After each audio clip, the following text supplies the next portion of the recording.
Chicken తింటే ఎక్కడ bird flu వ్యాధి వస్తుందోనని భయపడుతున్నారు చికెన్ ప్రియులు. అందుకే చికెన్ని దూరంగా ఉంచుతున్నారు. దీంతో చికెన్ అమ్మకాలు తగ్గిపోయాయి. అమ్మకాలు తగ్గిపోవడంతో రైతులు వ్యాపారులు కూడా నష్టాల పాలవుతున్నారు. అయితే ఇప్పుడు గుంటూరులో ఫ్రీ చికెన్ మేళాను నిర్వహించారు. ఫ్రీ చికెన్ మేళాలో జనం ఎగబడి మరి ఆ చికెన్ వంటకాలను తింటున్న దృశ్యాలు ఇప్పుడు మీరు ఆర్టీవీ స్క్రీన్ పైన చూస్తున్నారు. బర్డ్ ఫ్లూపై అవగాహన పెంచడం కోసమే ఈ చికెన్ మేళా ఏర్పాటు చేశామని చెప్తున్నారు. Poultry farmers and traders association ఆధ్వర్యంలో ఈ చికెన్ మేళా నిర్వహించారు. ఈ సదస్సులో ఎమ్మెల్యే కన్నా లక్ష్మీనారాయణ కూడా పాల్గొన్నారు. నసీర్ అహ్మద్ కూడా పాల్గొన్నారు.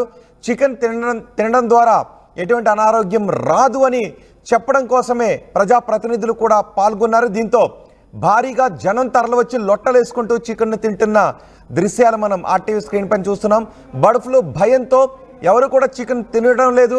దీంతో చికెన్ అమ్మకాలు భారీగా పడిపోయాయి. పౌల్ట్రీ పరిశ్రమ దెబ్బతింటోంది. వ్యాపారాలు కూడా దెబ్బతింటున్నాయి. హోటల్ పరిశ్రమ కూడా దెబ్బతింటోంది.